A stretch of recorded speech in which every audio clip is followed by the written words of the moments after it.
got a lot going on here on the Business for Breakfast show here on Money Radio. And as you know, every Tuesday we have a brand new feature that we're excited to have as a part of the program. And the feature is called the Arizona Benefits Specialist. And what we do is we visit with one of the two members of the Arcwood consulting firm here in town. Last week we had a chance to talk to Brandon Oliver. Today it's Peter Rowe's turn. He is the president and CEO of Arcwood Consulting, and he joins us today for the Arizona Benefits Specialist. Good morning, Peter. How are you? Good morning, sir. I'm doing very well. I appreciate you coming in, and we are looking forward to more great inside info. You guys at Arcwood do a lot of great things.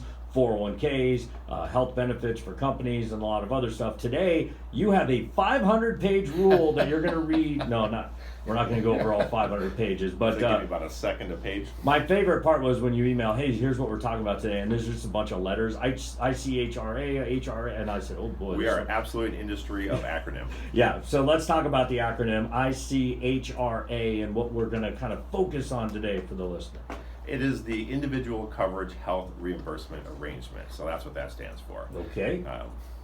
Really how it kind of came about is health reimbursement arrangements have been around for decades, and it's just really been a tool that employers have been able to use to, help share in the expenses of either medical costs that are out of pocket for the employee participant or their premiums. However, healthcare reform was passed, and back in 2013, there was a ruling that came out that said that small employers could no longer use those for individual premiums. They were disqualified.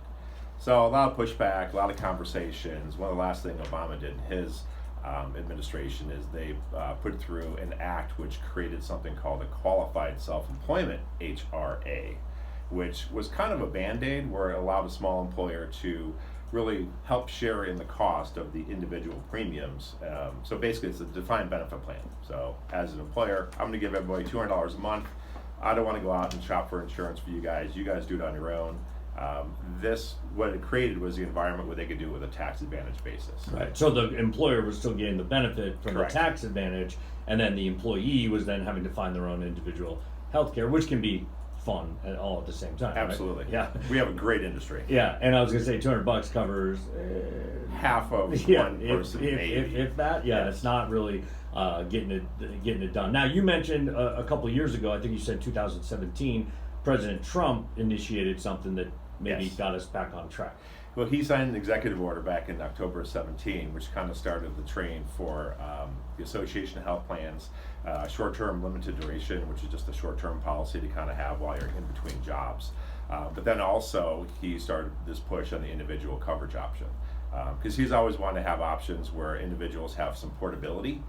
So instead of being locked into a job because of having health insurance, he wanted to have the opportunity that you could actually buy your own policy, have your employer help share the cost of it, and then if you change jobs, you get to have it go with you. When we talk about employer size, is there anything for the small guys out there? And when I say small, 50 and under? Yeah, they're spot on question. So when they did the Qualified Self-Employment one, which is the 20th Century Cure Act is what they called it back in 2017, they created this new structure just for companies less than 50.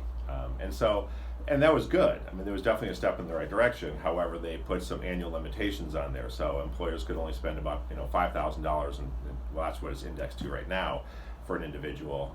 And then if there was any out-of-pocket expenses for the individual employee, that was paid for with after-tax dollars. So it really wasn't on par with offering a group plan. We are visiting with Peter Rowe. He is the president and CEO of Arcwood Consulting. They have a new feature every Tuesday at 7:35 here on Money Radio's Business for Breakfast. The feature is called the Arizona Benefits Specialist, and the folks at Arcwood are just that. Today we're kind of delving into health coverage and reimbursement accounts and different things like that. Now, there are, if you got companies 50 and above, I guess my question would be, why wouldn't you just go get a group health plan? Like what? Cost? Is that why? Larger employers generally will always have their employer-sponsored plan, and there's definitely rules and regulations that go around with it. This was really born where the small employer has really been getting out of the health insurance business. So there's reports of Kaiser Family Foundation, there's studies in the government where the small employers are really dropping group-sponsored insurance, and they would really prefer to have this type of arrangement. The challenge that they had is that they were in a box where they had to basically just give somebody a cash bonus, which is taxable to the employee participant, net out payroll taxes, etc. And so this is really kind of a push to open it up so the small employers have an option where they can do a defined benefit contribution. The employees can go purchase it on their own if they want to, and then it's portable. But now what this individual coverage arrangement's done is it's removed the annual cap, and it's also created the opportunity so that if an employee has out-of-pocket expenses after the employer contribution, that now can also be paid through payroll tax or pre-tax through payroll deduction. And then the size limit is out. So really, there's two types of employers that might be attracted to something like this. One, small employer, I'm not offering anything right now, and I'd really like to help my employees. I'll share in some of the costs of their individual premiums, but I don't really want to be in the health game anymore. So we have an environment now that can kind of be on par with offering a small group plan.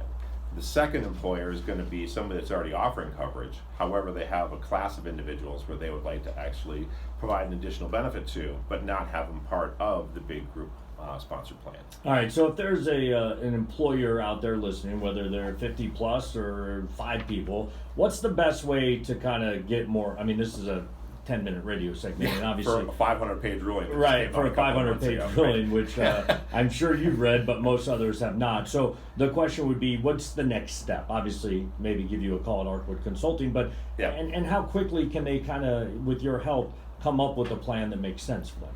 Well, this all starts effect on January 1st of 2020. Okay. There are requirements of 90-day notices that have to be distributed to employee participants. So it's interesting, they've really kind of created an employer environment around an individual policy. But there is some guidance saying that if you're kind of late to the game and you're getting it set up, as long as you get the notices out timely, you can do it.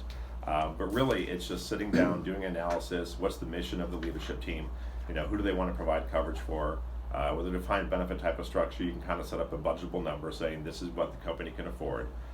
And then once you kind of outline that and then fit into the different boxes that we have to at the IRS and the Department of Labor, we're often running in probably about 30 to 45 days. You guys are the Arizona benefits specialists. In addition to this and the 500-page reports, you help companies all across the state and all over the place, really, with 401k and with the health benefits. Why don't we talk about Arcwood for a second and just kind of what I think separates you from the rest out there is obviously attention to detail is one of the major ones. Definitely attention to detail, but really what's best for the employee is going to be best for the business. I mean, that's our bottom line.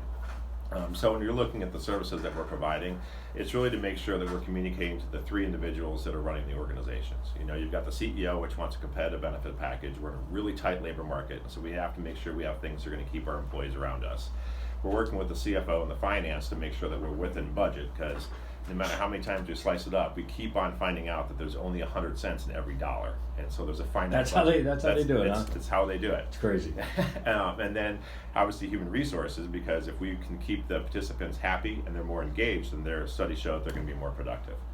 So really, our encompassing is anything that touches an employee from the areas of providing benefits, payroll consulting. We're not a payroll company, but we advise on payroll services.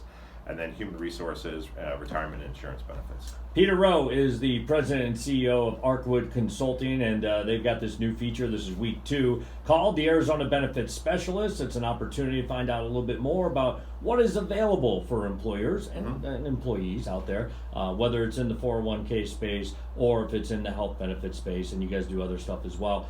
Let's find out the best way to reach you or the company to get a little information on what we've heard today. We have our email address, which is just info@arcwood.com, ARCWOOD.com. Otherwise, our main line is 602-726-6280.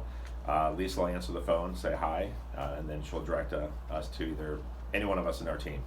And you've got a great team over there, and I like that you and Brandon are in competition to see who can confuse me more every week. I know, he came out with Target Age last week. Right. I had to come out swinging big as well. I like it. I was going to talk about HSAs. I'm like, well, no. No, we'll get to that though, because we've got this segment for a while here on the Money Radio Business for Breakfast show. Peter, great to see you as always. Thank you, sir. Thank you for the insight and the info. I think it's very, very important that people understand what is out there and what is available to them, and the best way to do that is reach out to you. Yep, it's an interesting new tool that we can certainly have conversations with the leadership teams. Brandon Oliver and Peter Rowe are investment advisor representatives offering advisory services through Arcwood Financial LLC, a registered investment advisory firm, employee benefit consultants and brokers offering group insurance and self-funded employer-sponsored employee benefit plans through Arcwood Benefits Consulting Incorporated. and offer human resource and business operation consulting through Arcwood HR LLC, Arcwood Financial LLC, Arcwood Benefits Consulting Inc., and Arcwood HR LLC are independent companies. Arcwood Consulting does not offer legal, tax, or compliance advice. For questions or to request more information, please call them at 602-726-6280 or email them info@arcwood.com. That was the Arizona Benefits Specialist on this Tuesday morning, Peter Rowe, the CEO of Arcwood Consulting. This is that time of the year when a lot of